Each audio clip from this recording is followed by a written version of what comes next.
A door sealed for thousands of years finally swings open. We are about to explore what scientists found in chambers hidden deep beneath ancient ruins. By the end of this journey, you will see human history in a completely new light. What advanced technology was buried with these civilizations, and what messages did they leave for the future? What does it mean to finally hear the whispers of a world we thought was lost forever? That moment of breaking a seal untouched for millennia is not just a scientific act, it is a profound human experience. It is the ultimate promise of a direct line to the past, a room frozen perfectly in time, completely safe from looters, the elements, and all the noise of the modern world. Think of it like opening a diary that was hidden away the very day its owner vanished. Every object is exactly where it was last placed. Every layer of dust is a story waiting to be read. This is what drives archaeologists through years of difficult and painstaking work. The hope is to find a space that offers a pure, uncontaminated snapshot of a lost civilization, a single moment preserved with perfect clarity. For historians, this is the closest thing to time travel we will ever achieve.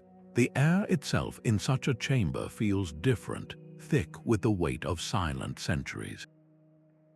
The experts who first step across that threshold often speak of a powerful mix of emotions. There is the sheer awe of being the first person to see something in thousands of years, but it is immediately followed by a heavy sense of responsibility. One wrong move, one misplaced step, and you could erase a piece of history forever. This delicate dance between discovery and preservation is at the very heart of the mission. What if the chamber holds proof of a technology we never knew they possessed, or a work of art that redefines their entire culture, or even a written record that explains why they disappeared? The potential to rewrite entire chapters of our history books is what makes these sealed rooms so incredibly compelling. It is a search for truth, for connection, for the whispers of those who came before us. And to hear those whispers clearly, we must first learn how to listen without disturbing the silence. The first glint of metal in the chamber's darkness was not the dull sheen of common bronze or copper. It was something else entirely, a strange, untarnished luster that caught the lamplight in a way that defied its age. When researchers carefully retrieved the objects, they were looking at tools and intricate decorative items that simply should not have been there. These were not primitive artifacts. Initial analysis delivered a result that sent a ripple of disbelief through the scientific community. The metal was an alloy, a sophisticated blend of elements that predated the known invention of such technology by centuries, if not millennia. Here were objects that challenged the entire timeline of human technological progress. The specific combination of metals, some of them incredibly rare and difficult to process, suggested a metallurgical knowledge we had never credited to this civilization. Detailed laboratory examinations only deepened the mystery. The alloy exhibited properties that seem almost impossible for the era. It possessed an exceptional durability, able to withstand immense force without fracturing, and a near-perfect resistance to corrosion that has kept it pristine while everything else from its time turned to dust. Even with all our modern advancements in material science, replicating this specific alloy, with its unique crystalline structure and perfect elemental balance, has proven to be a significant challenge. This was not a lucky accident. This was the product of a refined and deliberate industrial process, a technique that was clearly mastered and then mysteriously lost to time. The existence of these tools forces a difficult question. If they could achieve this, what other forms of advanced knowledge did they possess? this single discovery does more than just add an item to a museum shelf. It demands a fundamental re-evaluation of what we thought was possible in the ancient world, suggesting that chapters of our history are not just missing, but waiting to be completely rewritten. But the true shock came not from the unyielding metal, but from the delicate fabrics found nearby. In the same sealed space, protected by the same perfect darkness and stillness, lay organic materials that by all rights should have crumbled to dust millennia ago. Here were textiles, wooden tools, and the faint, ghostly residues of food, all preserved with a clarity that left researchers breathless. This was not just a collection of objects, it was a direct portal into the daily lives of the people who used them. The stable, airless environment of the chamber created an anaerobic seal, a place where the bacteria and fungi that cause decay simply could not survive. It was a time capsule, frozen not by cold but by perfect stillness. Suddenly, we are not just studying a civilization, we are meeting its people. The intricate weaving patterns in a piece of cloth tell us about their skill and aesthetics, while the vibrant dyes, made from plants and minerals previously unknown to us, speak of a complex trade network that reached distant lands. We can see the very clothes they might have worn, feel the texture of the baskets they carried, and even analyze the residues of the meals they once shared. What did they eat? Isotopic analysis of these food remains reveals not just their diet, but their entire agricultural system, the types of crops they cultivated, and the animals they raised. We can trace the genetic lineage of the plants themselves, understanding how they were domesticated over generations. The preservation is so impeccable that scientists can even extract ancient DNA from these materials, not just from human remains, but from the textiles and seeds themselves. This genetic blueprint opens a window into their health, their familial relationships, and their journey across the continents. It turns abstract historical figures into real, living communities with their own daily routines, their own fashion, and their own favorite foods. The survival of a simple wooden spoon or a child's leather shoe in such perfect condition is a more profound statement about their humanity than any grand statue. It reminds us that history is not only written in stone and metal, but woven into the very fabric of everyday life. And if these delicate items could endure the ages, what other, even more fragile treasures might these chambers be hiding? Perhaps the most tantalizing clues were not held within the objects themselves, but carved directly into the very walls of the chamber. Etched into stone and painted onto ceramic slabs were intricate inscriptions, a written language of symbols and pictographs that has not been spoken for thousands of years. This was not a simple mark of ownership.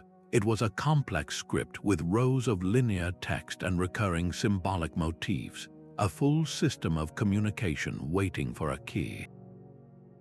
For the linguists and epigraphers who first saw them, this was the discovery of a lifetime. These markings are a direct line to the thoughts of the people who sealed this room. They hold the potential to tell us not just what these people made, but what they believed, how they were governed, and what they valued in their daily lives.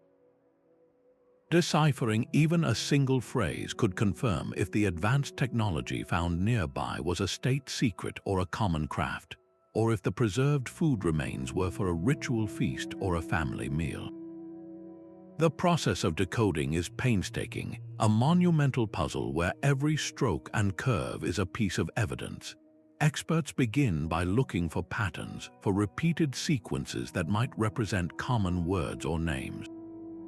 They search for any bilingual clues or for symbols that might depict recognizable things like the sun, a weapon, or a god. Some of these inscriptions have already offered tantalizing hints. Certain groupings of symbols seem to correspond with known mythological stories from later cultures, suggesting these tales are far older than we ever realized. Other sequences appear to chart celestial events, the movements of planets and stars, indicating a sophisticated understanding of astronomy that was woven directly into their cultural identity. This reveals a profound connection between their cosmos and their community, where the sky was not just a spectacle but a sacred text. Yet this race for understanding is also a race against time. The moment these sealed chambers are opened, the inscriptions begin a slow, invisible battle with the modern environment. Humidity, temperature changes, and even the light from a researcher's lamp can cause pigments to fade and delicate stone carvings to microfracture. Every photograph, every laser scan, is an attempt to preserve the message before the medium itself crumbles. These linguistic puzzles are, however, just one thread in a much larger tapestry of artistic expression found within the silent darkness. While the inscriptions offered a coded message, the walls themselves told a story in full, breathtaking color. Vivid murals, untouched by light for millennia, revealed entire worlds painted across the chamber stone. These were not simple sketches, but elaborate visual narratives that unfolded like an ancient graphic novel. One panel might depict a solemn religious ceremony, with priests in ornate headdresses making offerings to a deity represented by a celestial body. The next could show a dynamic hunting expedition, with hunters using tools identical to the metal artifacts found on the floor, bringing the purpose of those objects to life. This direct visual connection is transformative. It allows us to see the artifacts not as isolated museum pieces, but as vital components of a living, breathing culture. We can now understand that a specific metal blade was not just a tool, but a sacred object used in a specific ritual, beautifully illustrated just above it. The sheer vibrancy of the colors is a marvel in itself. Deep blues, fiery reds, and brilliant yellows have survived the ages with an intensity that defies belief. Scientific analysis of these pigments reveals a sophisticated knowledge of chemistry. That particular shade of blue did not come from common clay. It was painstakingly created from a rare mineral that had to be mined and processed through a complex procedure. The green pigment might be traced to a specific copper compound that requires precise heating to achieve its unique hue. This shows that the artists were also chemists, mastering their materials to create a legacy meant to endure. Furthermore, the artistic style itself holds clues to a wider world. The way a human figure is drawn, the specific patterns used in a border, or the depiction of a mythical beast often shows clear influences from cultures hundreds of miles away. This suggests robust trade routes not just in goods but in ideas. It hints at diplomatic marriages, shared mythological beliefs, and a level of intercultural connection that we are only beginning to appreciate. These murals are the closest we will ever come to looking through the eyes of these ancient people, to seeing their world as they saw it, in all its color, ceremony, and daily struggle. And this profound artistic expression points toward an even deeper, more intangible dimension of their civilization, the spiritual beliefs that fueled their entire society. The most profound silence in these chambers often surrounds the objects of deepest devotion. Scattered across the stone floors or placed upon low altars, archaeologists uncovered artifacts that spoke not of daily life but of the spiritual one. These were not tools for farming or cooking, they were instruments for communicating with the divine. Intricately carved incense burners, vessels still holding the ashen remains of offerings, and small, enigmatic altars told a clear story. These sealed spaces were not merely storage rooms, they were sanctums, holy places deliberately closed off from the world, perhaps after a single, powerful ceremony was completed. The very act of sealing them may have been the final, sacred step of the ritual itself. Laboratory analysis of the residues found inside these ceremonial bowls and cups has revealed a complex spiritual landscape. Scientists identified traces of specific psychoactive plants, substances known to induce altered states of consciousness for shamanic journeys. Alongside these were the fats of sacred animals, likely sacrificed and burned as offerings to appease or honor unseen forces. This points to a belief system where the boundary between the physical world and the spiritual realm was permeable, accessible through precise and solemn rites. But the evidence goes beyond the chemical. The physical arrangement of these artifacts within the chamber was never random. Time and again, the altars, the offering bowls, and even the positioning of skeletal remains were laid out in a deliberate, symbolic pattern. They align perfectly with the cardinal directions north, south, east, and west, or are oriented to capture the light of the solstice sun or the position of a specific star cluster. This reveals a cosmology where heaven and earth were intimately linked, where the rhythms of the cosmos directly dictated the rituals of the people. Their entire spiritual belief system was mapped onto the world around them, a constant reminder that the gods were in the sky and the earth was their temple. Discovering that a chamber is one of these sacred spaces fundamentally changes its meaning. It transforms from a simple room into a tomb for a revered leader, a memorial for a mythical event, or a womb for the rebirth of the soul. The objects within are not merely possessions, they are provisions for an afterlife journey or gifts to powerful deities. This sacred context helps us reconstruct the very pillars of their society, who held the power, how they related to the universe, and what they feared most in the world. Yet, for all these profound spiritual discoveries, one haunting question always remains, a question that the artifacts themselves can never fully answer. Why was such a vibrant and technologically adept civilization ultimately forced to abandon everything they held sacred? Perhaps the most startling evidence of their intellect was not on the walls but held in the hand. Scattered amongst the ritual objects were devices of stone and metal that seemed at first to be simple decorative discs or rings, yet a closer look revealed something far more profound. These were not ornaments, they were instruments. One artifact, a flat disc of that untarnished alloy, was etched with a complex map of dots and concentric circles that corresponded precisely with the positions of major stars and constellations. Another, a ring of black obsidian, was calibrated with minute markings that divided the year into precise segments. These were tools for tracking the heavens. The people who sealed this chamber were not just stargazers, they were astronomers. They possessed a sophisticated understanding of celestial mechanics, using these devices to predict the changing seasons, to navigate vast distances, and to mark the passage of time with an accuracy we never thought possible for their era. The proof of their skill is etched in stone. One particular stone pillar, when aligned with a slit in the chamber wall, captures a single, razor-thin beam of sunlight that travels across the star map on the disk, landing on a specific symbol only on the day of the summer solstice. This was not a vague observance. This was precise, repeatable science. They could anticipate eclipses and track the wandering paths of planets against the fixed backdrop of stars. Such knowledge required generations of meticulous observation and record-keeping, a legacy of mathematical and scientific thought that was clearly central to their society. This completely shatters the traditional timeline of scientific progress.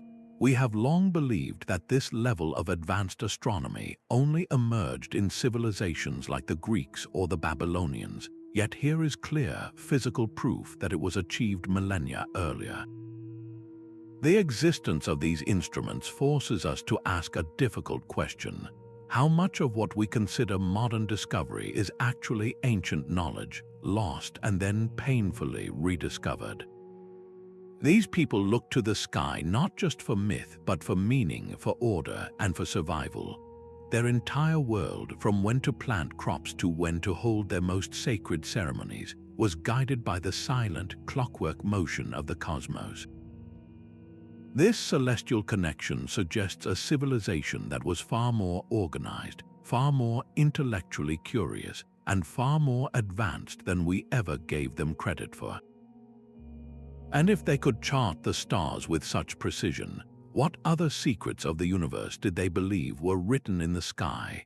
But the most human connection to these people came from a small leather pouch, found carefully tucked away in a corner of the chamber.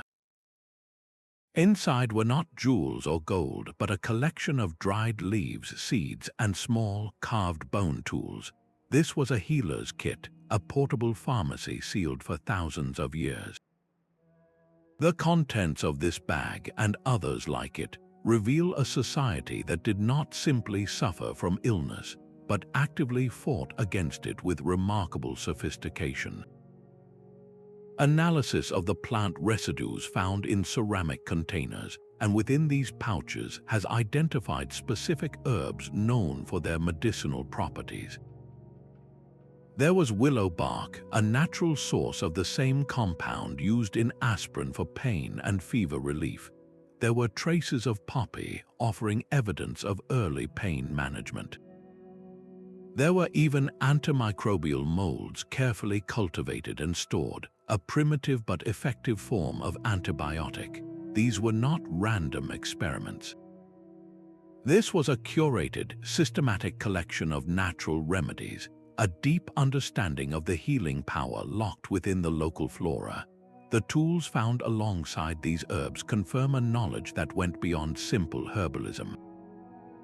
Finely crafted bone needles, some so small and sharp they rival modern surgical steel, suggest the practice of suturing wounds.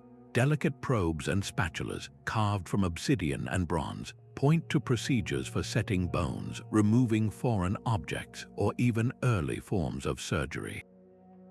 Inscriptions on adjacent tablets sometimes detail these very practices, listing symptoms like a persistent fever or a deep wound, and then prescribing a specific treatment, a poultice made from 2 specific plants applied for 3 days. This is not magic, it is method. It is the birth of a medical tradition, a clear effort to diagnose, treat, and record outcomes. The presence of this advanced medical knowledge in a sealed, sacred space is profoundly telling. It suggests that the healers of this civilization were not mere medicine men, but revered figures, perhaps seen as intermediaries between the physical world and the spiritual one. Their ability to mend the body was likely viewed as a divine gift, and their tools and recipes were considered sacred knowledge, valuable enough to be preserved for eternity. This evidence completely reshapes our view of ancient life. It shows us a people who were deeply invested in the well-being of their community, who sought to alleviate suffering, and who possessed a practical, evolving science of health. They fought infection, managed pain, and attempted complex medical interventions. Their world was not just one of survival, but of care, compassion, and a relentless pursuit of healing, a pursuit that connects their humanity directly to our own. Yet the most practical evidence of their genius lay hidden beneath their feet. In the deepest chambers, researchers uncovered a network of carefully carved stone channels, precisely fitted ceramic pipes, and complex valve mechanisms that controlled the flow of water. This was not a simple well or a single drain. It was a sophisticated hydraulic system, a testament to an engineering prowess that rivaled their astronomy and medicine. The design was brilliantly simple and effective, relying entirely on the unerring force of gravity. Water was channeled from a distant spring or collected rainfall, flowing gently downward through these stone conduits to be stored in large, subterranean cisterns that kept it cool and clean. This mastery of hydraulics served multiple, vital purposes. For a settlement in an arid environment, it was the difference between life and death, enabling the irrigation of crops to sustain a large population. Within the confines of a sacred complex, these same channels likely fed pools and fountains used for ritual purification, the sound of flowing water integral to their spiritual ceremonies. The system also reveals a profound understanding of public health, providing sanitation and drainage to prevent disease, a practical application of the medical knowledge found in the healer's pouch. The true story, however, is written in the pipes themselves. Thick layers of mineral deposits called sinter coat the interior of these channels. To a scientist, this crust is not just buildup, it is a historical record. By analyzing the chemical signature of these minerals, researchers can trace the water back to its original source, whether a specific mountain aquifer or a seasonal river. The thickness and composition of the layers can even indicate how long the system was in use and whether the water quality changed over time, perhaps signaling the onset of a drought that stretched their resources to the limit.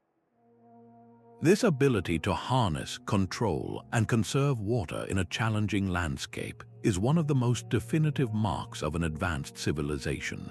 It shows a society that did not just react to its environment, but actively shaped it to ensure its own survival and prosperity. Their greatest monument was not necessarily a towering pyramid, but this hidden, life-giving network that flowed silently in the dark, a miracle of practical engineering that sustained every aspect of their world. The most intimate discoveries were often the most unsettling. Deep within one sealed chamber, away from the ceremonial altars and star charts, lay a group of human remains, their silent forms telling a story that defied all known funerary traditions. These were not single, honored leaders laid to rest in solitary splendor, but a collective burial, a group of individuals interred together in a deliberate and unusual arrangement. One skeleton, that of a woman, was surrounded by an astonishing array of grave goods, including intricate jewelry made from rare stones and a scepter of polished black obsidian. Another, a young man, was buried with nothing but a single, beautifully crafted ceramic bowl. This stark contrast within the same sacred space speaks volumes about their social hierarchy, suggesting a society with clear and deeply ingrained class distinctions, even in death. The very positioning of the bodies offers clues. Some were placed in a fetal position as if for rebirth, while others were laid out straight, gazing toward a specific point in the chamber, perhaps aligned with a constellation they believed was their final destination. Osteology, the study of bones, turns these silent skeletons into biographies.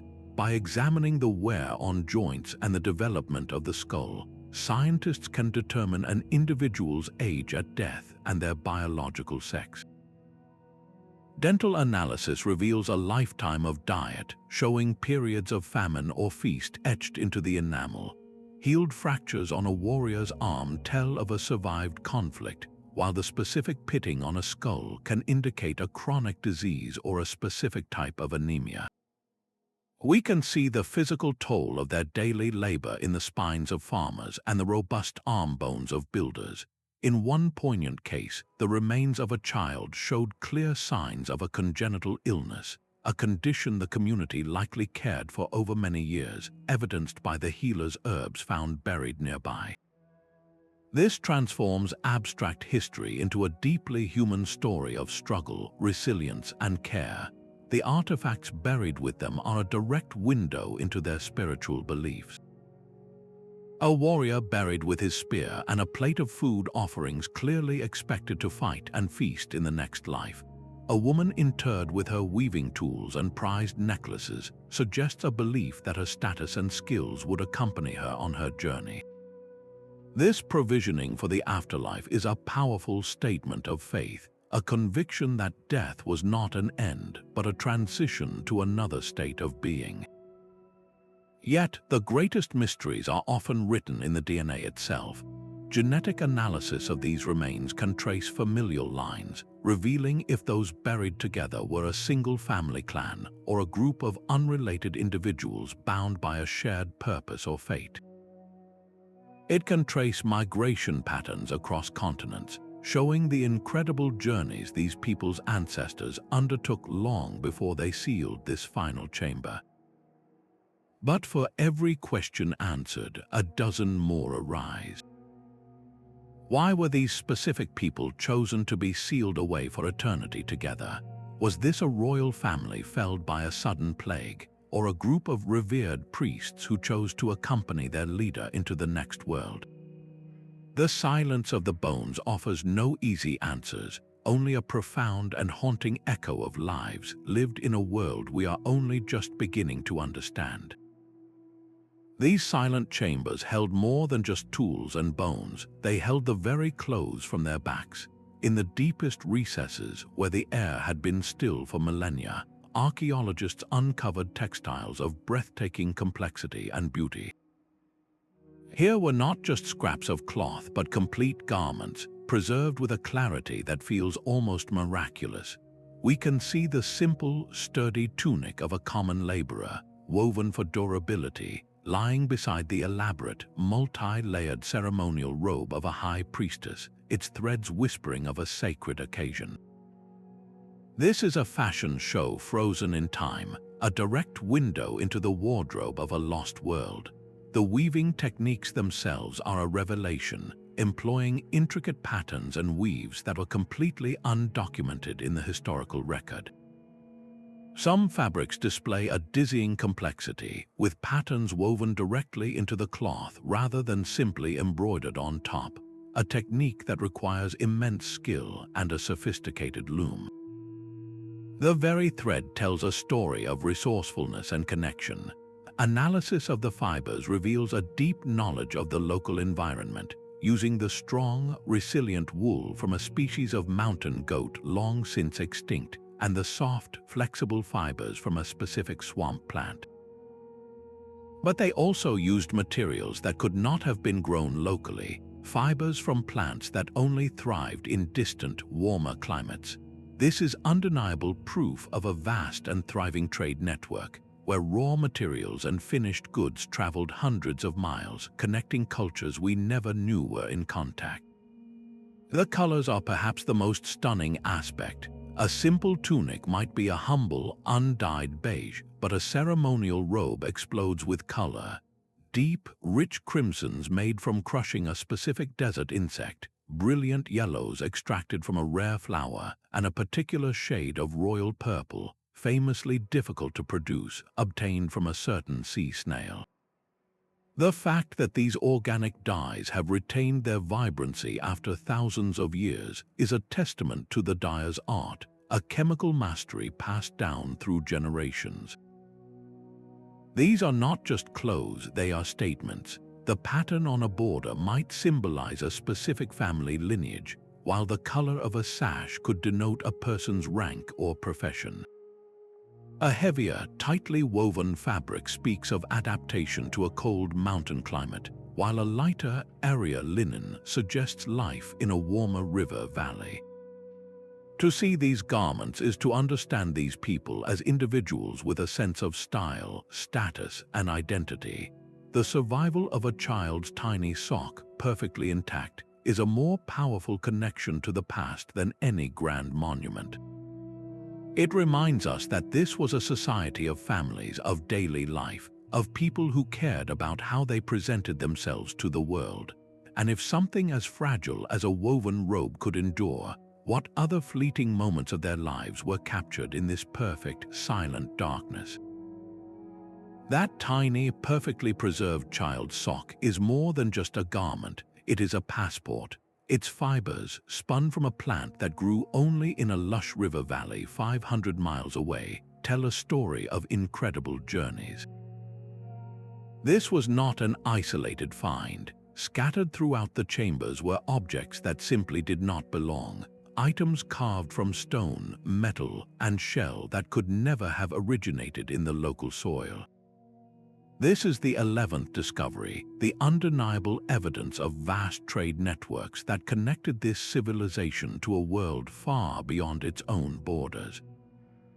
A ceremonial dagger found near the altar was not made of the local, strange alloy.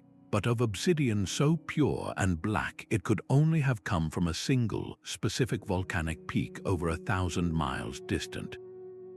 A necklace of polished, deep blue lapis lazuli, placed around the neck of a high-status woman, had its origin in mines located in a rugged mountain range so remote, the journey there and back would have taken many months.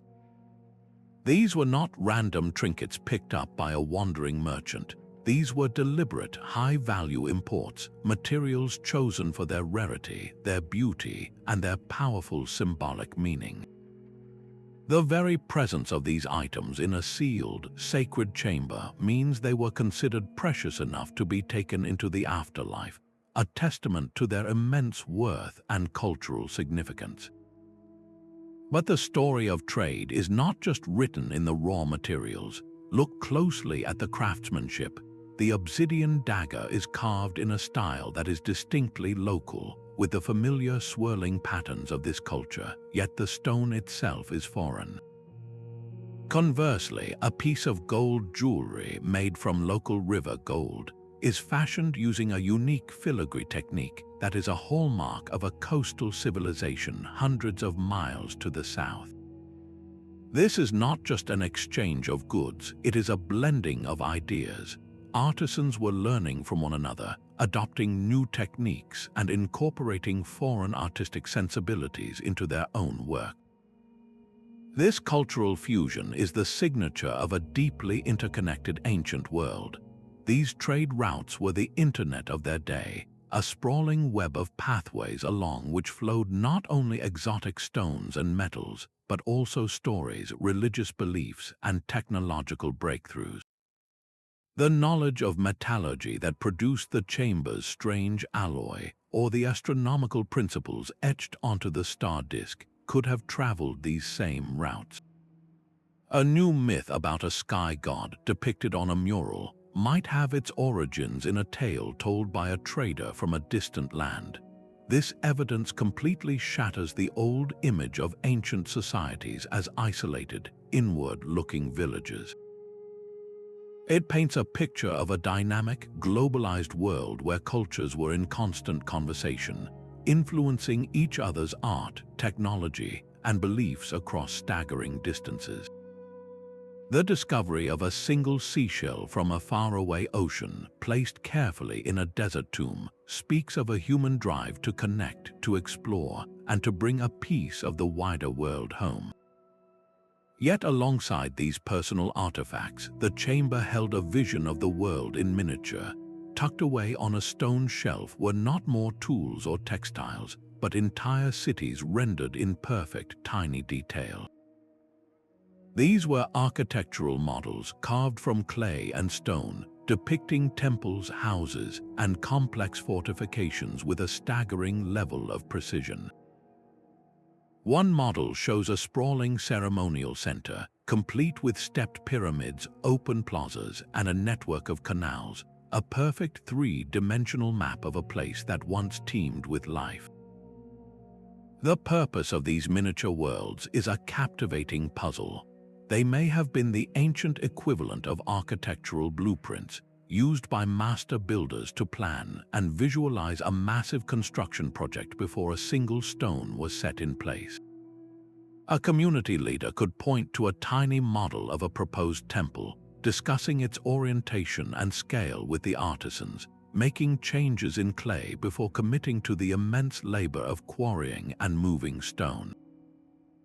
In a society without paper blueprints, these physical models were the ultimate planning tool, but their function likely went far beyond the practical. Many of these models were found in close association with altars and ritual objects, suggesting they also served as powerful votive offerings. A family might dedicate a miniature model of their home to a deity of protection, a symbolic act to ensure the safety and prosperity of their actual household.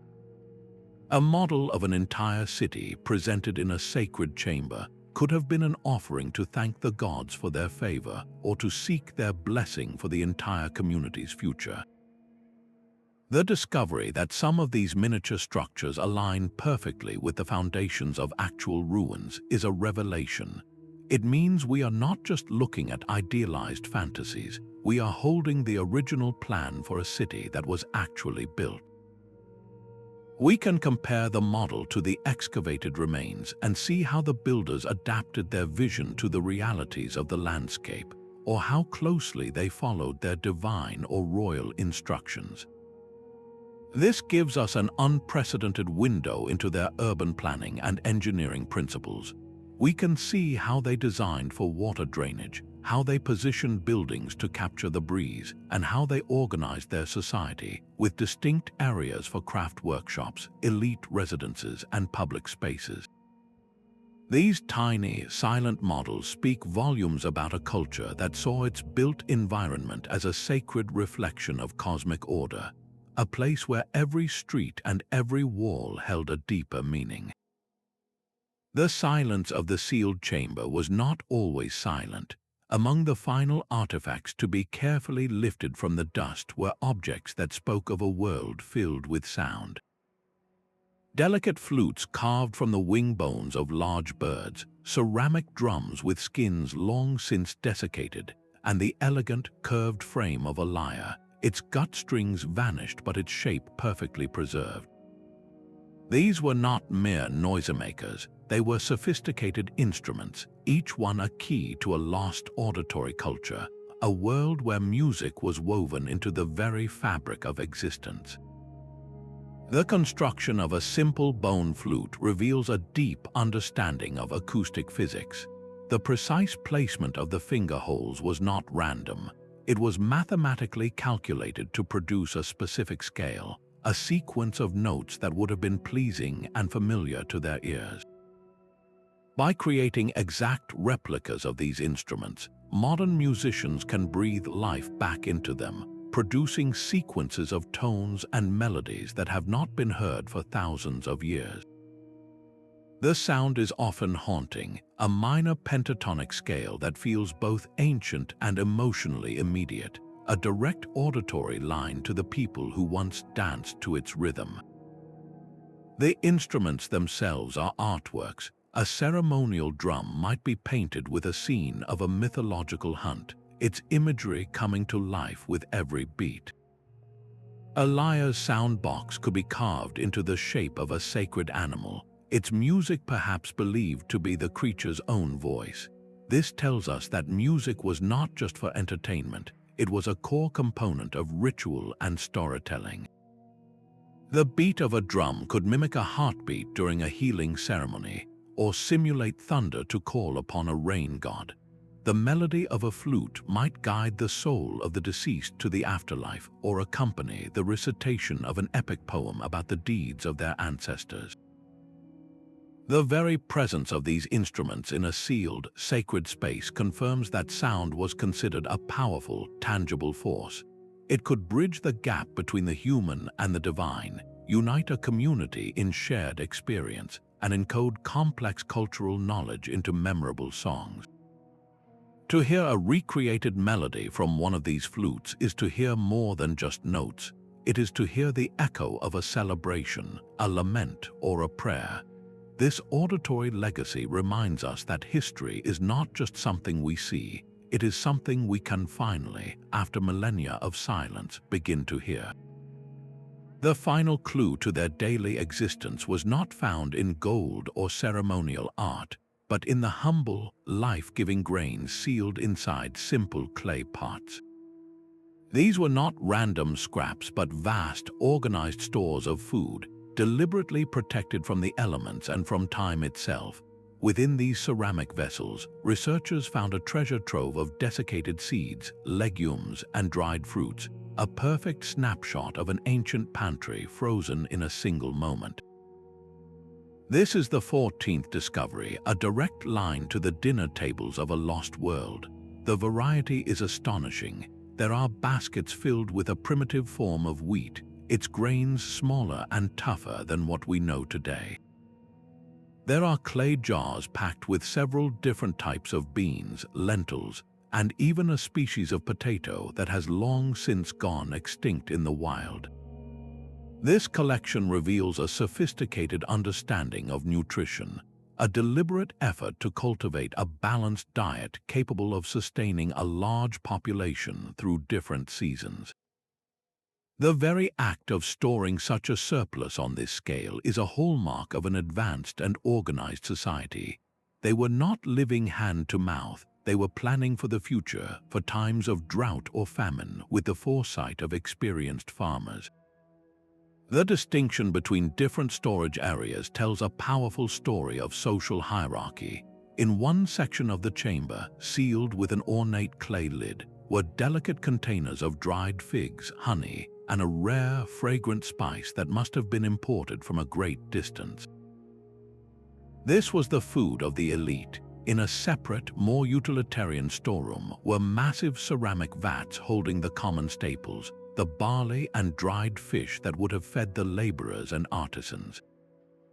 Their society was literally stratified in its very diet, with luxury and necessity stored side by side. By analyzing the DNA of these seeds, scientists can trace the agricultural revolution in real time.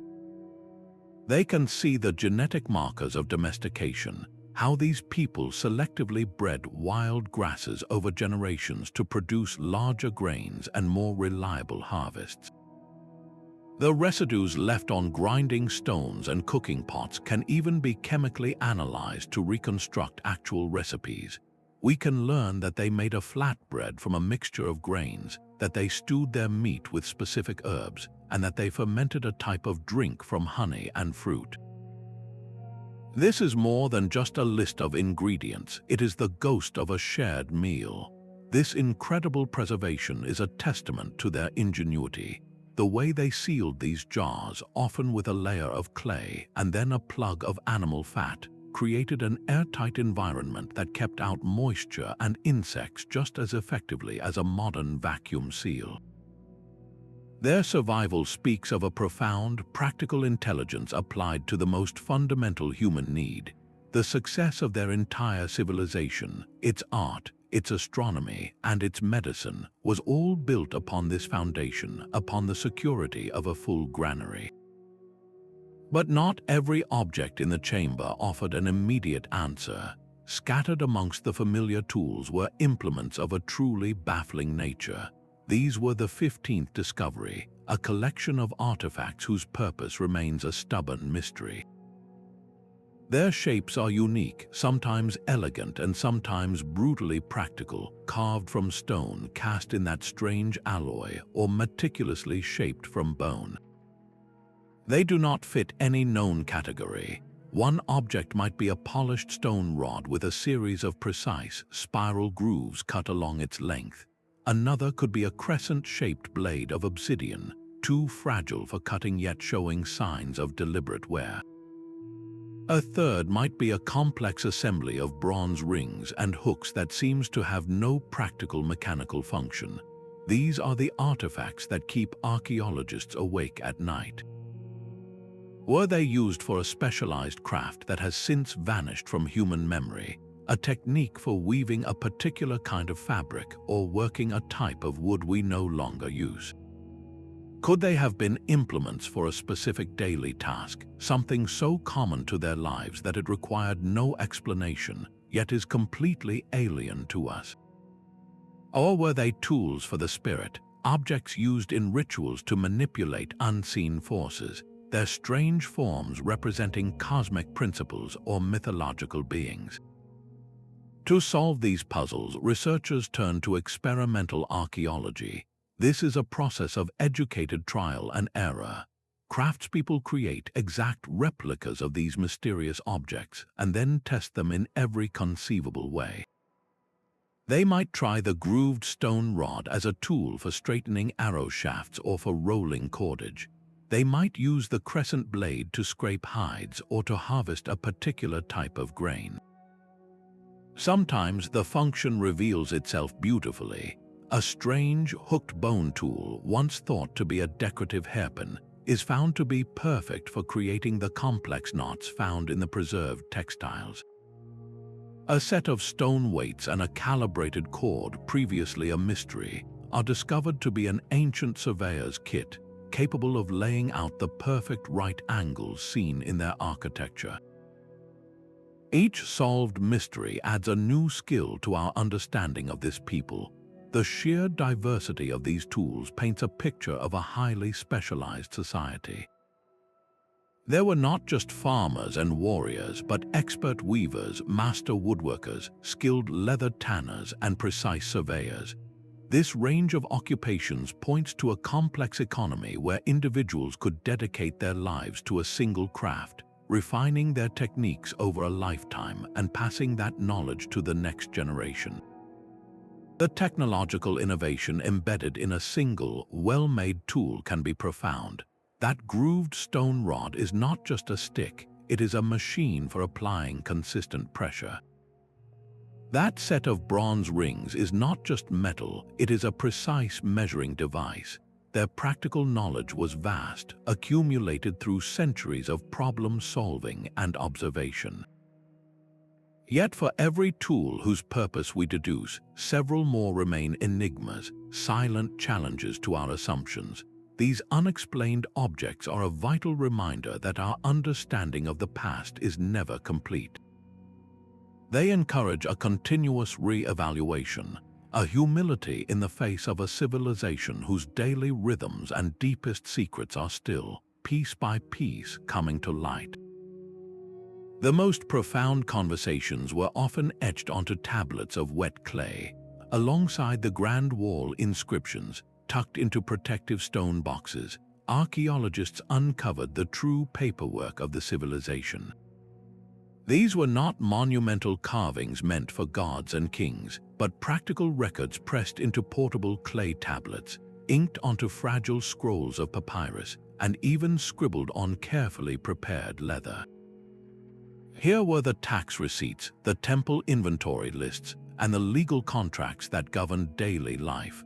One tablet might meticulously list the number of sheep and bushels of grain owed to the central authority, revealing a complex, organized economy. Another scroll could record the verdict in a land dispute between two farmers, showing us that their society had established laws and courts to mediate conflict. This is the mundane machinery of a functioning state, perfectly preserved. The very act of writing down such information signals a monumental leap in social organization.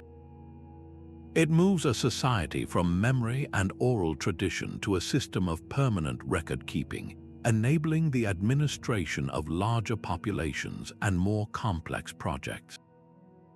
Deciphering these administrative texts is like reading the government budget and the court dockets from 1,000 years ago. They tell us who had power, how wealth was distributed, and how people interacted with their governing institutions. Yet other texts point to a richer inner world. Fragile scrolls, carefully unrolled in laboratory conditions, reveal not numbers but narratives. These are the first drafts of their literature, the epic poems and mythological tales that define their cultural identity. A story about a great flood might echo similar accounts from other ancient cultures, suggesting a shared human experience or even early cross-cultural contact. A hymn praising a harvest deity connects their spiritual beliefs directly to their agricultural success, showing how faith was woven into the fabric of their survival. The preservation of these specific writings in a sealed, sacred context is deeply significant. It means they were not considered disposable records.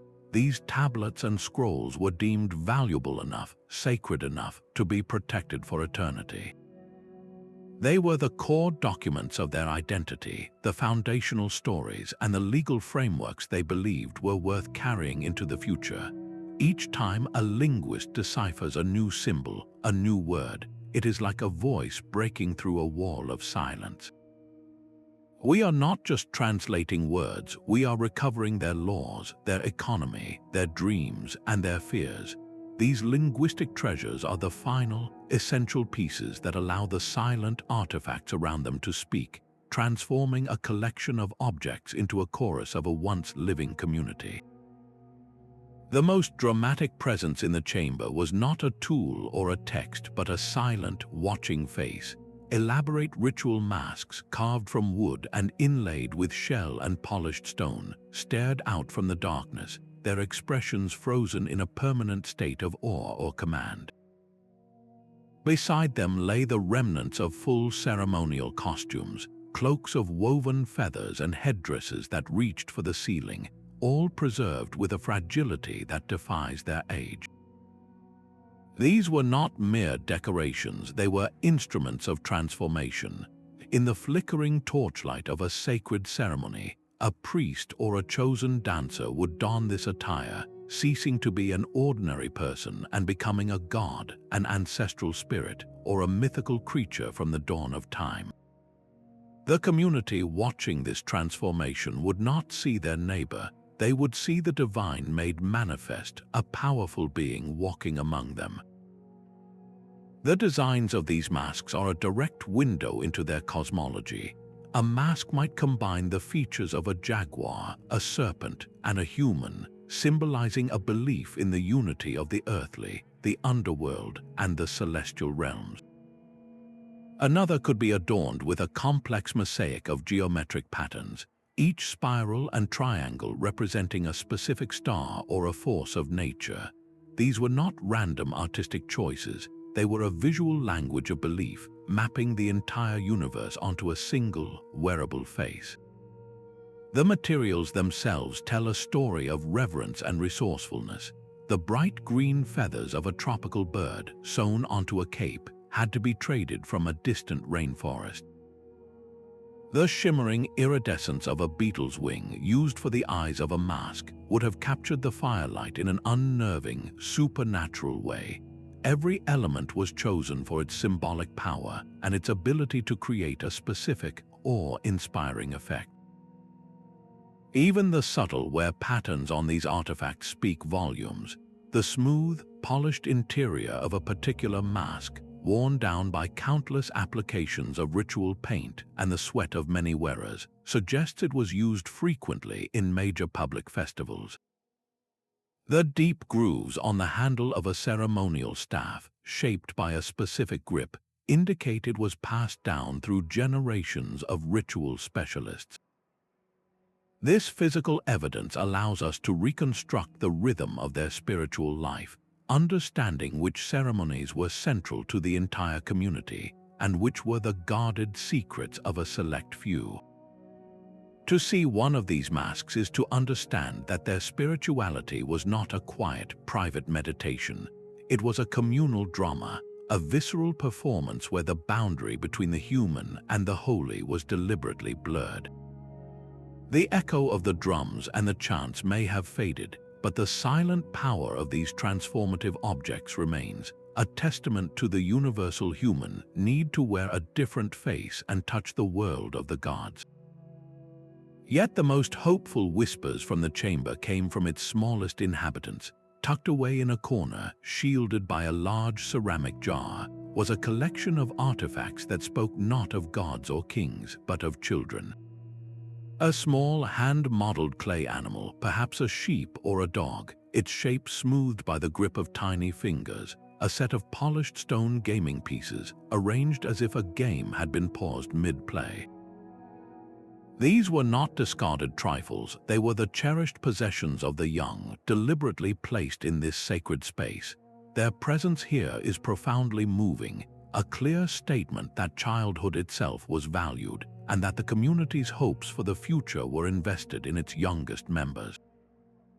The variety of these objects reveals a society that understood the importance of both play and early education. Simple dolls with articulated limbs allowed for imaginative storytelling, while small, practiced tablets of soft clay covered in the shaky, oversized scrolls of a learner show us the first tentative steps toward literacy. Someone was patiently teaching a child how to form the complex symbols of their written language, passing on the very foundation of their culture, one clumsy mark at a time. The quality of these items paints a picture of their social world. A crudely made straw doll might have been the companion of a commoner's child, while an exquisitely carved wooden horse with a real leather harness clearly belonged to a little one from an elite family. This distinction shows that from their earliest years, children were immersed in the social hierarchy that defined their world.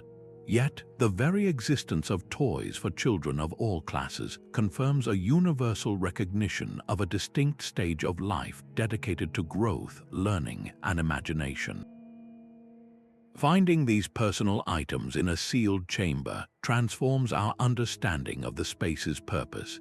It suggests that the rituals performed here were not only for powerful adults, but also for the protection and blessing of the community's future. A family might have placed a child's favorite toy alongside offerings to a deity of health, a symbolic act to safeguard that young life. This practice reveals a deep-seated anxiety and a powerful hope, a universal parental desire to shield the vulnerable from the uncertainties of the world. These tiny, fragile artifacts are a powerful rebuttal to the idea that children are invisible in the archaeological record. They prove that the heart of this civilization beat not just in its temples and palaces, but in its homes and its nurseries. By seeing the world through the eyes of its children, we finally understand what this culture was fighting so hard to preserve. The silent layers of dust on the chamber floor held more than just the footprints of its ancient occupants. Trapped within that dust, invisible to the naked eye, were the resilient shells of pollen grains, the delicate wings of long-dead insects, and the subtle stratification of soil carried in on forgotten sandals. This is the 19th discovery, where the chamber itself becomes a natural archive, a geological ledger of the world outside its sealed doors. Scientists carefully extract core samples from the compacted floor, reading the vertical slices like the rings of a tree. Each thin, distinct layer represents a different era, a chapter in the environmental history of the settlement. A thick band of ash might correspond to a period of massive volcanic eruption, its chemical signature matching a known event dated to a specific century. A layer rich in clay and silt could tell the story of a catastrophic flood that inundated the city, leaving behind a muddy scar inside its most sacred space. By analyzing the types of pollen preserved, researchers can reconstruct the entire landscape. A prevalence of oak and pine pollen paints a picture of a lush, forested environment. A sudden shift to pollen from drought-resistant grasses and shrubs signals the onset of a prolonged dry period, a creeping desertification that would have put immense pressure on their agricultural system. Even the remains of insects offer profound clues. The discovery of beetle species that only thrive in stored grain points to sophisticated food storage, while the presence of mosquitoes known to carry malaria suggests the hidden health challenges the population faced. This environmental evidence solves some of the biggest mysteries surrounding these cultures. We can now understand that a society's brilliant hydraulic engineering was a direct response to a changing climate, a fight against a drying world. The evidence of an earthquake, seen in cracked walls and a layer of collapsed debris within the chamber, might explain why a thriving city was suddenly abandoned. These geological clues provide the context for the human drama, revealing the external pressures that shaped their technological innovations, their migration patterns, and their ultimate fate. The chamber does not just preserve their art and tools, it preserves their entire ecosystem, allowing us to see the challenges they faced and the ingenious ways they fought to survive in a world that was constantly shifting around them. A polished obsidian scepter resting in the dust was far more than a ceremonial object. It was a physical manifestation of command, a symbol that its holder possessed the authority to direct the lives of thousands. Such items of power, from intricately carved seals to crowns of gold and jade, were consistently found in the most secure areas of the sealed chambers, often in direct association with the remains of the elite. The materials chosen for these objects were never accidental. Gold, untarnishing and radiant like the sun, was reserved for those believed to have a divine connection. Obsidian, sharp and dark as a starless night, symbolized the power to judge and to punish. The specific animal carved onto a crown, whether a soaring eagle or a coiled serpent, often represented the ruling family's totem, their divine protector and the source of their tribal identity. These were not just personal ornaments, they were the branding of a ruling class, a visual language that everyone in the society understood from birth. The discovery of these symbols in a sealed context is particularly revealing. In one chamber, a ruler's full regalia was found carefully arranged around his body, suggesting a belief that his authority would continue in the afterlife, that he would need his seal and scepter to command respect among the gods or the ancestral spirits. In another instance, a collection of royal insignia was found hidden in a plain ceramic jar, tucked away from the main burial. This could indicate a time of great crisis, a palace coup, or an invading army, where the symbols of power themselves had to be hidden to protect the lineage or to prevent their desecration. The most profound insights come when these objects are paired with inscriptions. A seal might bear the unique cartouch of a specific king, a name previously known only from myth. When this same name appears on a clay tablet recording a treaty with a neighboring city-state, or on a monument celebrating a military victory, the legend suddenly becomes history. We move from knowing that they had kings to knowing the name of a specific king, what he achieved, and who he negotiated with. This allows us to map political alliances and understand the geopolitical landscape of their world. The very design of these power objects can reveal the nature of their rule. A scepter topped with a sheaf of wheat might indicate a ruler whose primary role was to ensure agricultural abundance and economic stability. Another, carved with the imagery of a warrior and a captive, clearly signifies a leader whose power was built upon military might. The concentration of these items helps us understand succession practices. Were the symbols of power passed from one ruler to the next, or were they buried with each leader, meaning a new set had to be created for his successor? The answer tells us if their authority was seen as an institutional office or as a personal possession. Unraveling the meaning behind a single crown or seal is to unlock the operating system of an entire civilization, revealing how they maintained order, projected strength, and convinced people to follow. It shows us the fragile, often beautiful, instruments that held a society together, and makes us wonder what happened when that power was finally, irrevocably, broken. The true signature of their genius was not just in the finished treasures, but in the tools left behind in the very act of creation. Inside chambers and sealed alcoves, researchers uncovered the ancient workshops themselves, spaces where master artisans transformed raw earth and stone into objects of power and beauty. Here, the creative process was frozen in time. A stone bench held a row of finely carved molds, their negative spaces waiting for molten metal. Beside them sat the very crucibles, their ceramic walls still stained with the ghost of long-cooled alloys, and heaps of raw ore waiting for the furnace.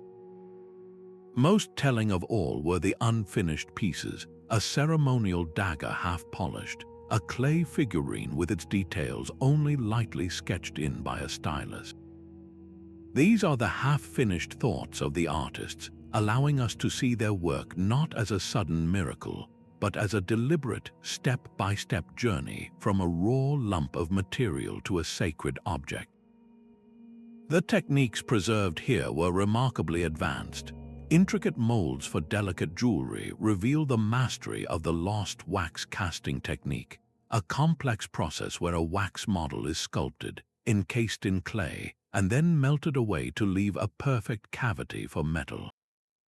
This method allowed for a level of detail and complexity we would struggle to replicate even with modern tools. In the pottery workshops, the evidence was just as profound. Jars of prepared mineral glazes sat next to test tiles, showing how these artisans experimented with different formulas to achieve specific colors and finishes, a chemistry of aesthetics perfected over generations. The very waste products tell a story of innovation and connection. By analyzing the chemical composition of slag, the stony waste left over from smelting, scientists can trace the ore back to its original mine, sometimes hundreds of miles away. This proves that their trade networks extended not just for finished goods, but for the very ingredients of their industry. It also shows their technological adaptations, how they learned to mix different ores or adjust furnace temperatures to overcome impurities, demonstrating a practical, problem-solving intelligence. These workshops elevate the artisans from anonymous craftspeople to central figures in their society. Their skill was not a minor trade, it was the engine of cultural and economic life. The weapons they forged protected the city, the pots they threw stored the food that fed the population, and the jewelry they cast defined social status and spiritual power. The quality of the unfinished pieces shows a culture that valued excellence, where a single piece might take weeks to complete, passing through multiple specialized hands. To stand in one of these workshops is to feel the presence of the makers, to hear the echo of their hammers and feel the heat of their forges. It reminds us that every perfect artifact we find began here, in a room filled with dust, effort, and the relentless pursuit of a beautiful idea. Some of the most perplexing finds were simple collections of the ordinary made extraordinary. In the quiet corners of sealed rooms, researchers found small caches of objects that seemed to tell no clear story on their own. A bundle of dried herbs tied with a faded cord, a group of oddly shaped stones that fit perfectly in the palm of the hand, or the delicate bones of a small bird arranged in a precise circular pattern. These were not tools for farming or pieces of jewelry. They were assemblages that defied our modern categories of use, their purpose hidden behind a veil of centuries.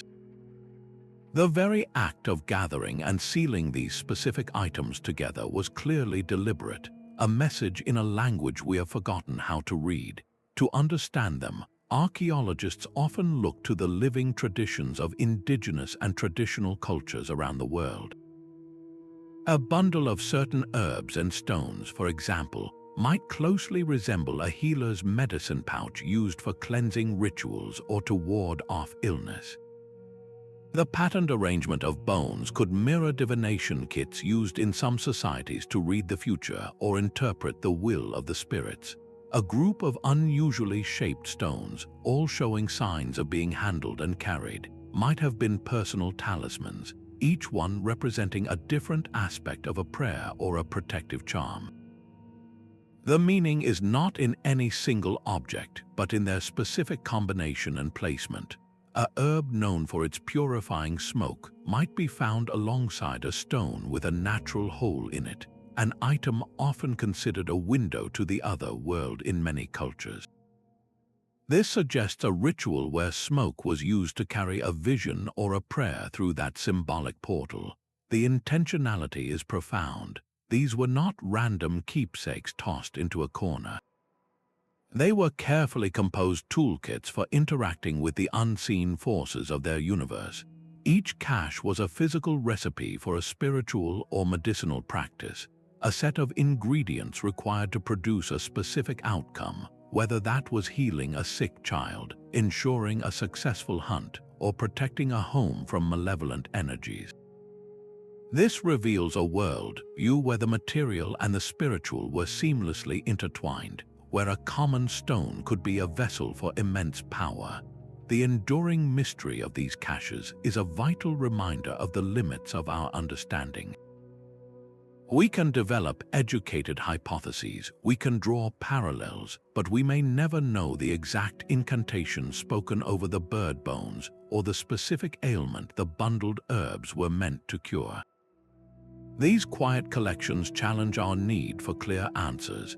inviting us to sit with the unknown and appreciate the rich, complex inner world of a people who communicated with their gods using the humble materials of the earth.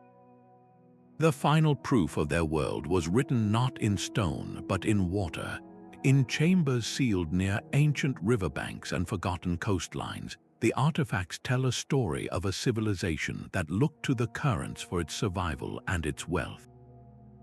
Here, researchers uncovered the tools of a maritime culture, a society that mastered the aquatic world around them. Intricately carved models of reed boats and larger, ocean-going vessels rest in the dust, their designs speaking of a people perfectly at home on the water. These were not just toys or religious symbols, they were precise representations of the very ships that connected their world. Alongside them lay the practical gear of daily life, nets woven from incredibly strong plant fibers, and fishhooks carved from bone and shell, some so small for catching tiny river fish, others large and robust enough to haul in a deep sea catch.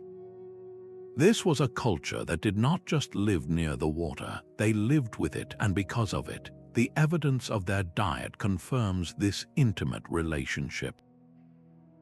Carefully sifted sediments from the chamber floors reveal a bounty of fish bones, from small freshwater species to the substantial vertebrae of open water predators. Piles of oyster shells and other mollusks show they harvested the riches of the shoreline. By analyzing the chemical isotopes in these fish bones, scientists can determine if the catch came from the nearby river, a distant estuary, or the deep, open ocean. This simple fact reveals the scope of their fishing grounds, proving their ability to travel far from shore in search of food. The true scope of their maritime life, however, is revealed by objects that did not belong. Beautiful cowrie shells from the warm, distant sea, and ornaments made from the teeth of sharks that never ventured into their local waters are found carefully stored in these chambers. These exotic items are the ghostly echoes of trade routes that stretched for hundreds of miles along coastlines and up navigable rivers. Their boats were not just for feeding the village, they were the tractor-trailers of the ancient world, carrying goods, ideas, and people across a liquid highway. This aquatic network would have been the fastest and most efficient way to move heavy cargo like stone, grain, or timber, connecting inland cities with coastal ports in a web of commerce that fueled their entire economy. The very existence of these specialized boat models and navigational tools points to a society with a distinct class of shipwrights, sailors, and navigators. These were individuals who could read the stars not just for ritual but for plotting a course, who understood the patterns of the wind and the tides. Their ingenuity in harnessing water-based opportunities shows a breathtaking adaptability, a clear example of human intelligence shaping its destiny by understanding the environment. This discovery completely reorients our view of their world, turning a map of land-based settlements into a chart of bustling ports and thriving trade lanes, all connected by the timeless, flowing paths of the water. These celestial carvings were far more than primitive star charts. Etched into stone altars and painted across the curved ceilings of the deepest chambers were entire cosmologies rendered in breathtaking detail. We are looking at their theory of everything, a complete visual narrative of how the universe was born, how it functioned, and how it would one day end. One recurring scene shows a great serpent coiled in a dark void, representing the primordial chaos, and from its mouth emerges a radiant sun disk, the first act of creation. Another depicts a cosmic tree, its roots digging deep into an underworld of spirits and its branches reaching up to hold the planets and stars, a powerful symbol of a universe connected in a single, living system. These were not just stories, they were the foundational principles of their entire society. The way they laid out their cities, the laws they passed, and the rituals they performed were all direct reflections of this sacred map of reality. The consistency of these images is staggering.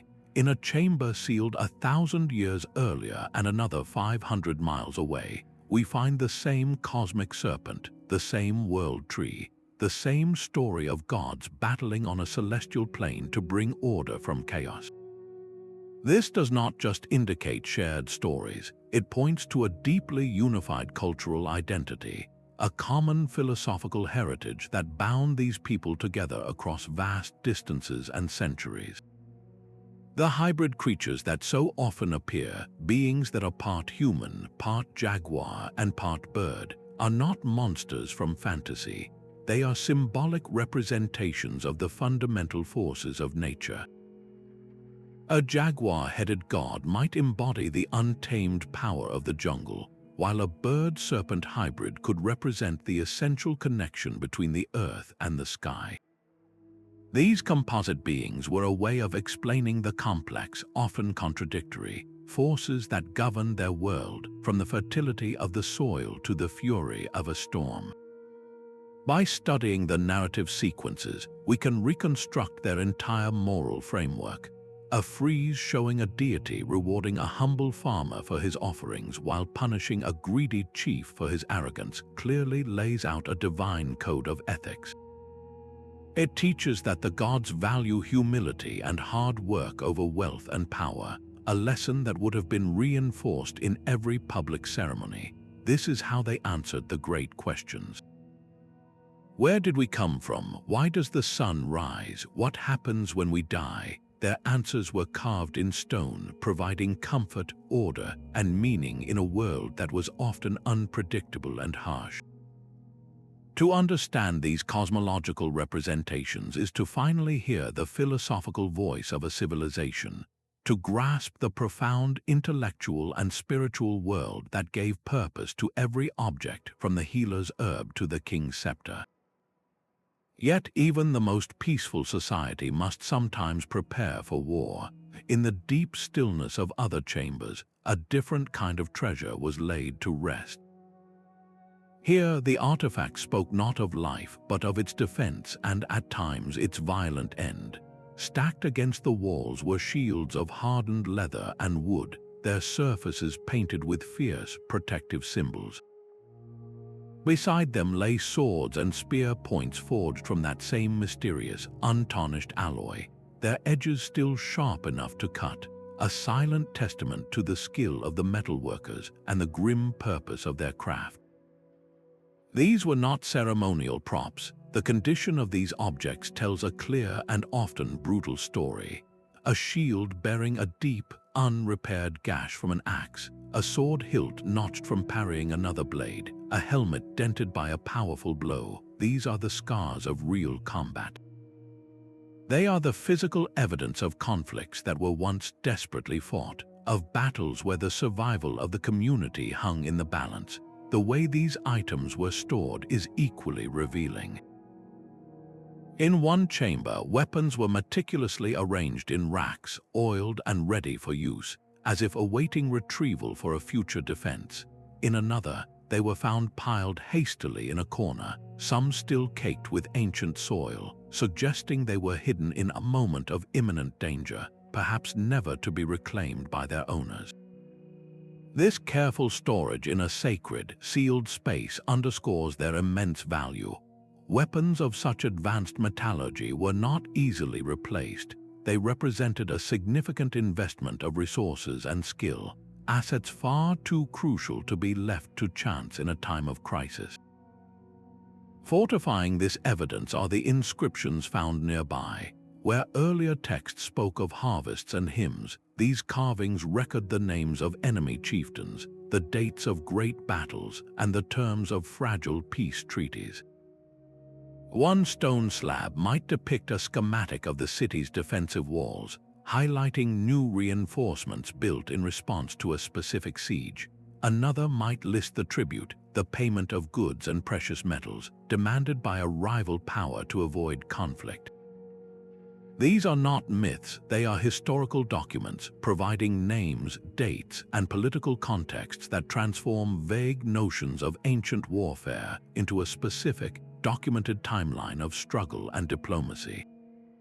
The presence of these martial objects in a sealed chamber forces us to confront the darker chapters of this civilization's history.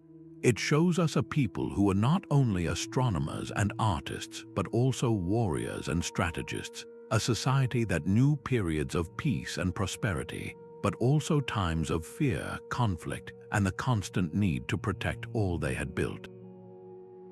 Their decision to secure these tools of war alongside their most sacred treasures reveals a profound truth: that their resilience, their ability to defend their way of life, was considered just as vital to their legacy as their prayers. A simple wooden comb resting on a stone ledge tells a story no grand inscription ever could. Its teeth are unevenly spaced, carved by hand with patient care, and caught within them are still a few fragile strands of long, dark hair. This is not a king's treasure or a priest's ceremonial object. This is a personal item, a tool for daily life that connects us across the millennia to a single, individual person. Chambers sealed for protection or as tombs often yield these humble artifacts, from polished bronze mirrors that once reflected a face to sturdy clay cooking pots still stained with the soot of countless meals. A piece of jewelry, a simple bead necklace made of common clay rather than rare stone, speaks not of immense wealth but of personal taste, a cherished gift or a self-made adornment. These objects reveal the intimate rhythms of a life, the quiet moments of grooming, of preparing food, of simply being. The materials and craftsmanship are a clear social ledger. An exquisitely carved ivory comb inlaid with lapis lazuli could only have belonged to a member of the elite, while a simpler version made from bone was the everyday tool of a commoner. The design of a piece of jewelry can indicate gender, with certain styles of bracelets or pendants consistently found with female remains, while specific types of tool kits, like those for leatherworking or woodcarving, are more often associated with male burials. A tiny, delicate ring, its size fitting only a child's finger, offers a poignant glimpse into how even the young were integrated into the customs of dress and status. Why were these everyday objects sealed away for eternity?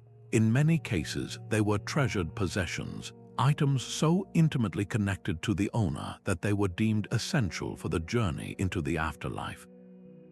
A warrior might be buried with his weapon, but a mother would be buried with her favorite cooking pot and her most prized hairpin.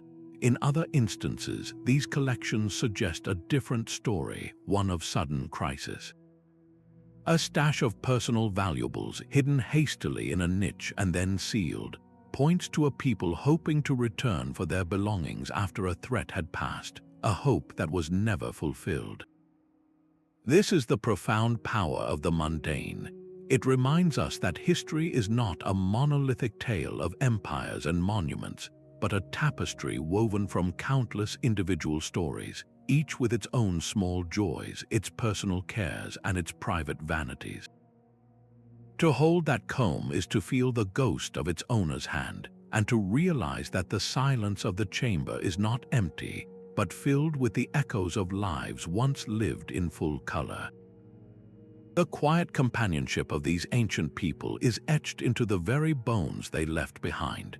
Nestled in the dust of the chambers, alongside the tools and the toys, lie the remains of the animals that lived alongside them.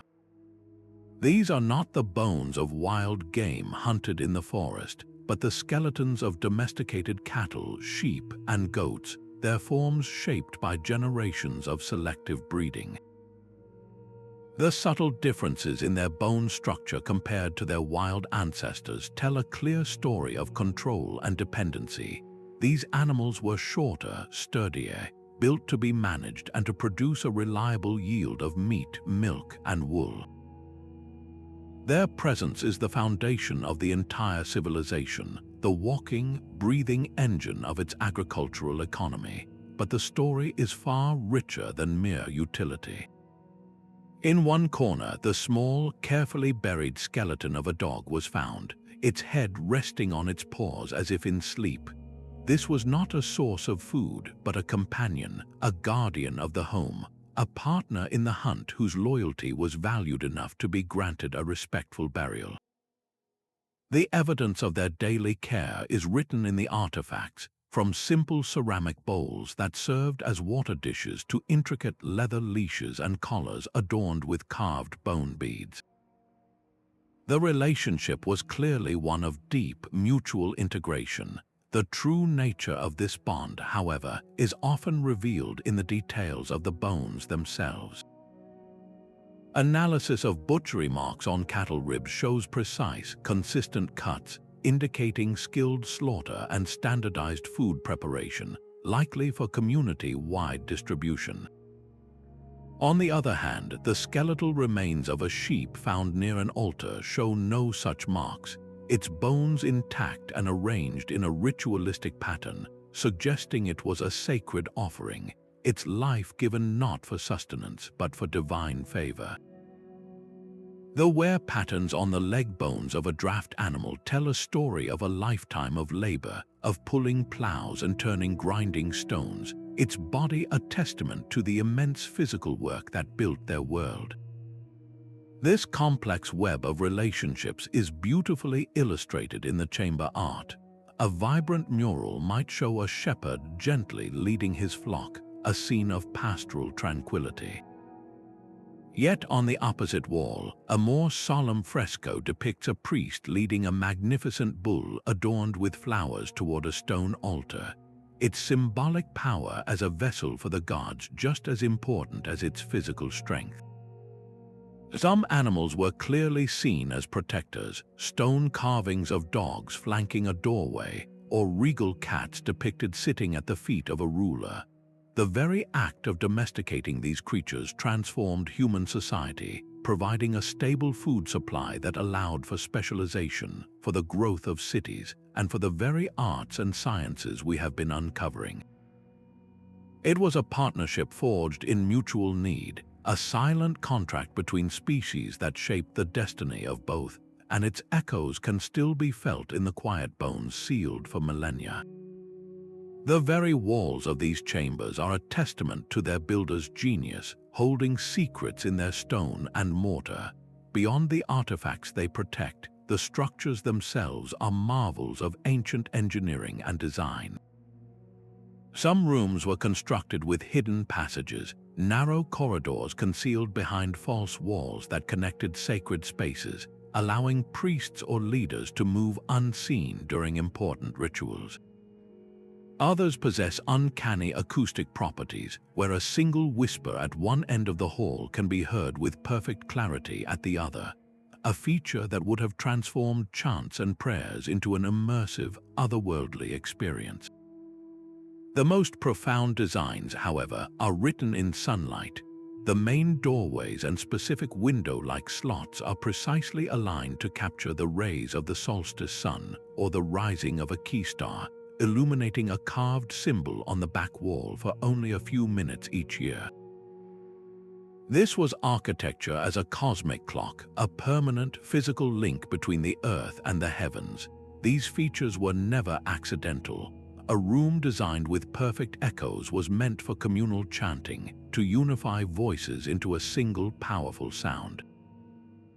A hidden passage leading directly to an altar suggests that the appearance of a priest during a ceremony was meant to feel like a miraculous manifestation, a divine arrival from nowhere.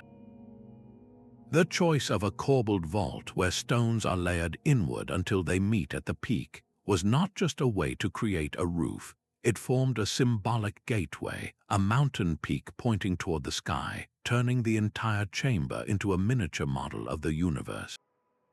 The precision of their stone cutting is breathtaking. Massive blocks were shaped so perfectly that a razor blade cannot fit between them, assembled without any mortar, relying solely on geometry and immense weight for stability. This technique has allowed these structures to stand for millennia, surviving earthquakes that would have toppled lesser buildings. Why invest such incredible effort? The answer lies in a world-view where every man-made structure was a reflection of a cosmic order. Building a temple that captured the solstice sun was an act of participation with the gods, a way to harness celestial power and bring it into the human realm. The hidden passages and perfect acoustics were tools for manipulating human perception, for creating awe and reinforcing the authority of the spiritual leaders. This was architecture as a living philosophy, where the principles of physics, aesthetics, and belief were fused into a single, enduring creation.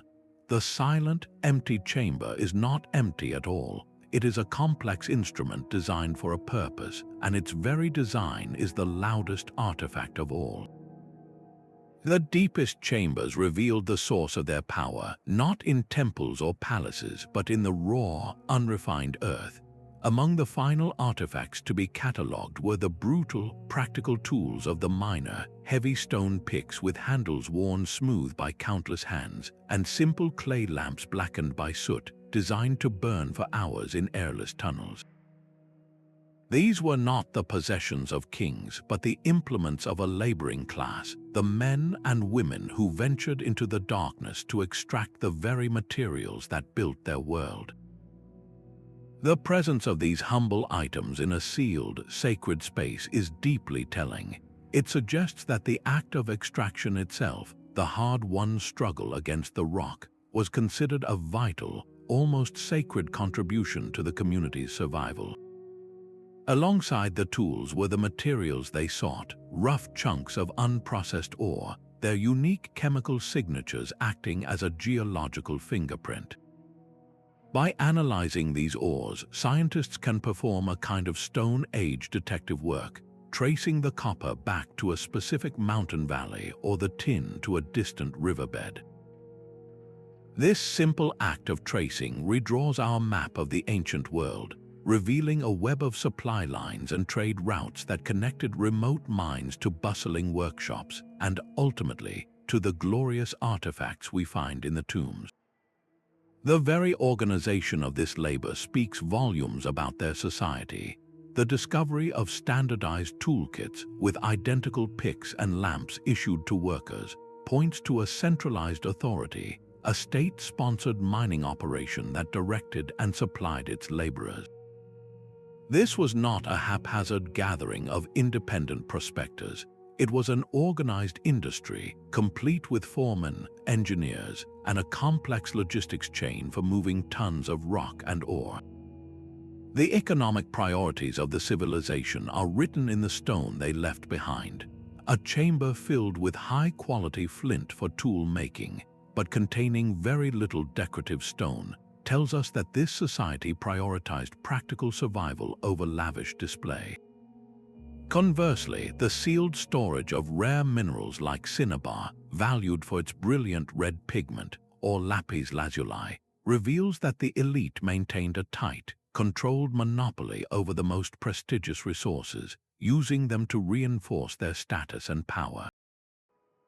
This evidence of large-scale resource extraction forces us to see these people not just as artists and astronomers, but as industrialists. Their ability to locate a mineral vein, to tunnel deep into a mountain, and to process the raw material into a workable metal was the fundamental engine of their progress. It was the ingenuity of their resource management, their skill in harnessing the hidden wealth of their environment, that provided the literal building blocks for everything else they achieved. The silent, soot-stained lamp is a monument to the thousands of forgotten workers whose sweat and strength literally carved the foundation of a civilization from the living rock. A pot painted with the local swirling patterns of the river valley also bears the unmistakable angular leopard motif of a mountain kingdom 500 miles away. This single artifact, resting in the dust of the sealed chamber, is a quiet declaration that these people were not an isolated tribe. They were participants in a vast, ancient conversation, a dynamic exchange of ideas that spanned continents.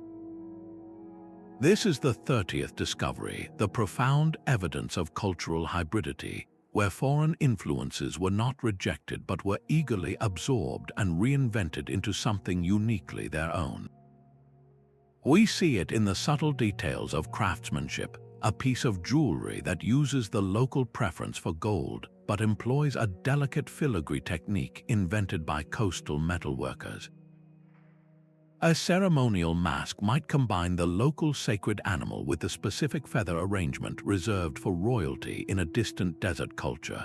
These were not cheap imports or stolen trophies, they were conscious creative fusions.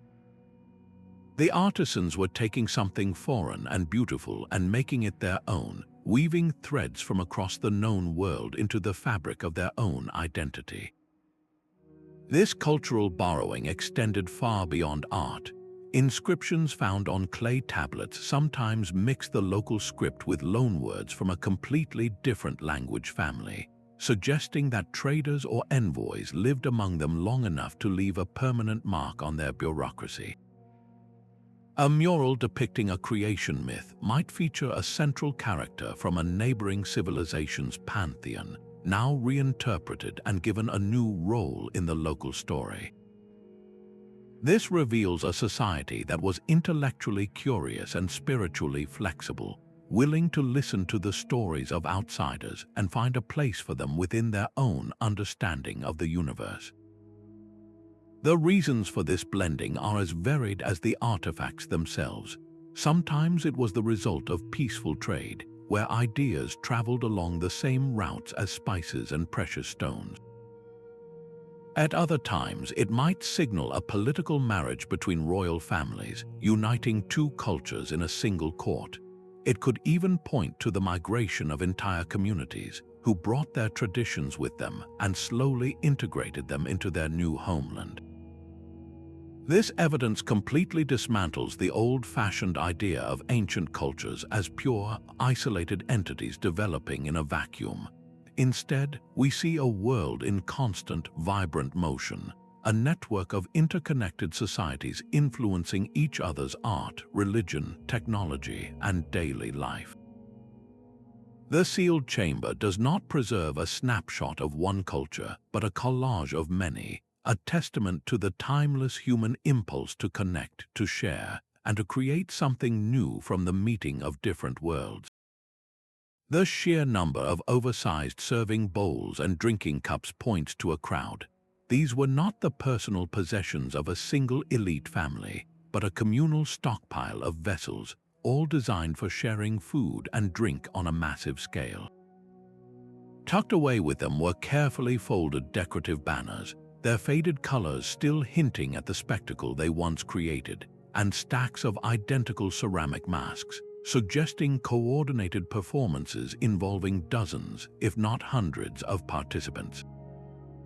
This is the vibrant echo of a festival, the material proof that these ancient people knew how to gather, to celebrate, and to reaffirm their bonds as a community.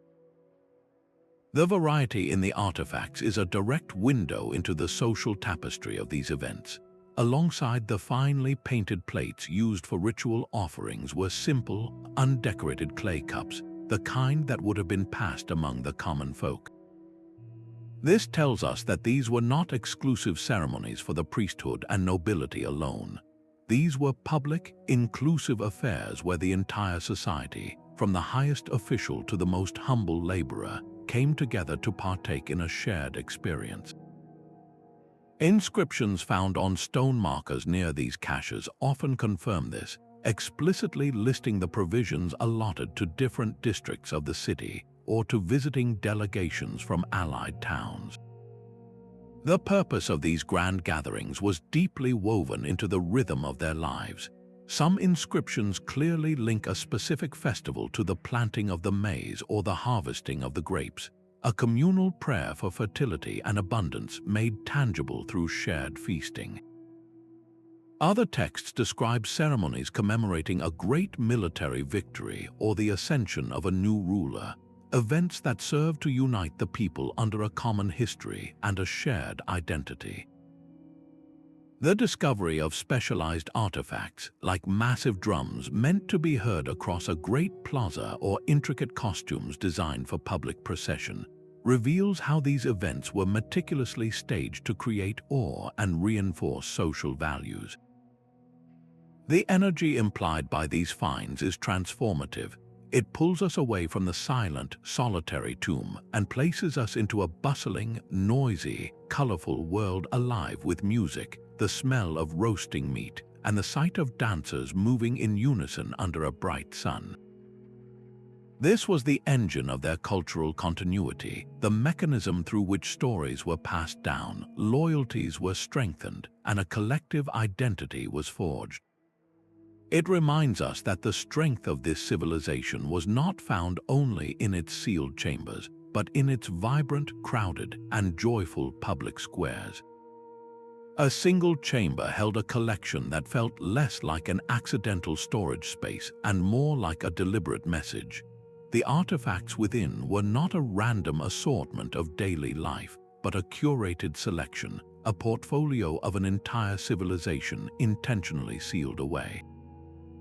There were practical tools laid beside symbolic regalia and common food stores next to objects of immense spiritual power. Each item was placed with clear purpose, its position on the floor forming a pattern that mirrored their celestial maps or social hierarchy.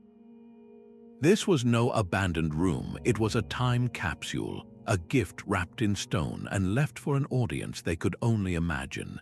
The very act of sealing the door was likely the final, solemn step of a powerful ritual. We find the evidence in the ceremonial bowls placed at the threshold, still holding the residue of offerings, and in the inscriptions that speak not of the present, but of a prayer for the future. They were speaking to us. They were ensuring that their identity, their achievements, and their core beliefs would not be erased by time. What does it say about a people that they invested such effort to communicate with a future so distant it must have seemed like mythology? It reveals a profound concept of legacy, a deep-seated need to be remembered and understood. They were not just living for their own day, they were planting a seed for a harvest they would never see. The mix of objects is a clear statement of their cultural priorities. A beautifully crafted star chart was considered as essential to preserve as a bag of drought-resistant seeds. A king's scepter held no more inherent value than a child's first writing tablet. They were sending a complete picture of their world, from the might of their rulers to the promise of their children. This forward-looking intentionality shatters any remaining notion of ancient people as primitive or solely concerned with immediate survival. They were chroniclers and philosophers, grappling with their place in the vast river of time. The silent, arranged artifacts are their voice, a whisper across the ages that says, "We were here, we built this, we wondered about the stars, and we hoped that one day someone would find this and know." The quiet order of the chamber was held together by an invisible architecture of numbers.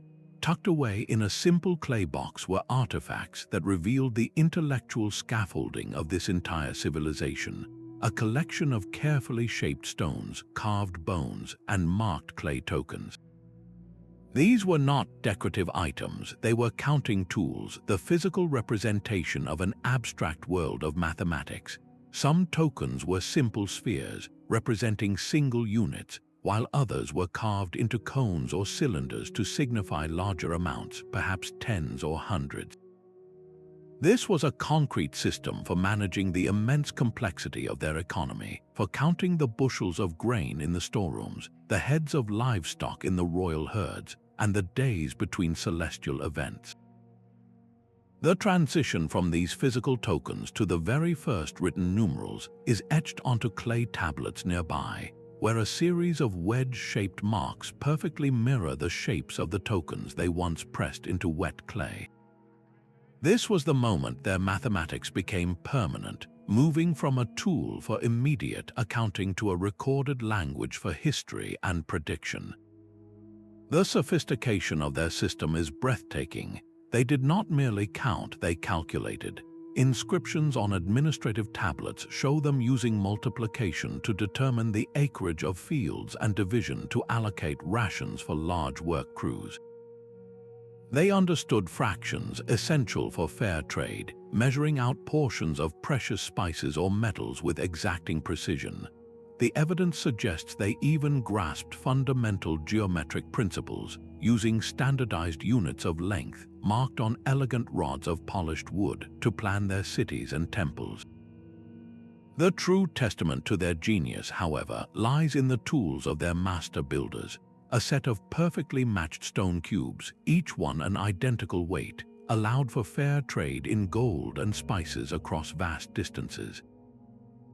A delicate bronze instrument consisting of a calibrated disc and a swinging pointer appears to be an early astrolabe for measuring the angles of stars, or perhaps the precise incline of a pyramid's side. The consistency of these measures is astounding. The same unit of length found on a builder's rod in the capital city is also present on a merchant scale weight discovered 500 miles away.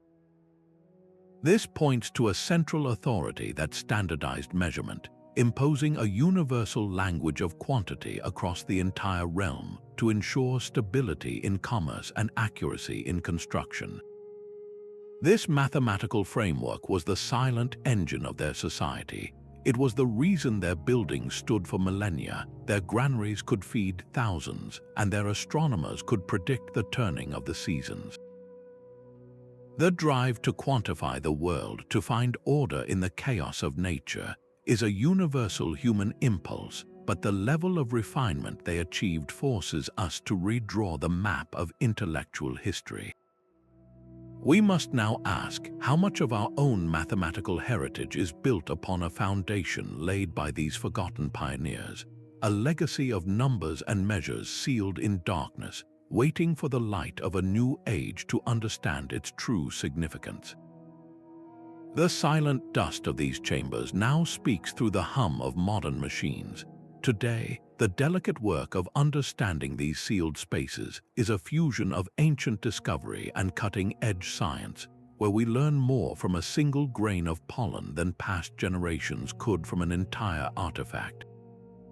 Non-invasive technologies are the new keys to the past.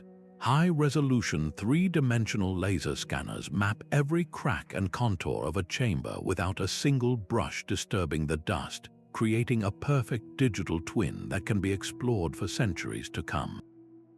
Back in the laboratory, scientists perform miracles of extraction, pulling minuscule fragments of ancient DNA from a piece of cloth or a speck of dental calculus. This genetic material can trace a person's migration across continents, reveal their susceptibility to certain diseases, and even identify the specific breed of a sheep whose wool was woven into their tunic.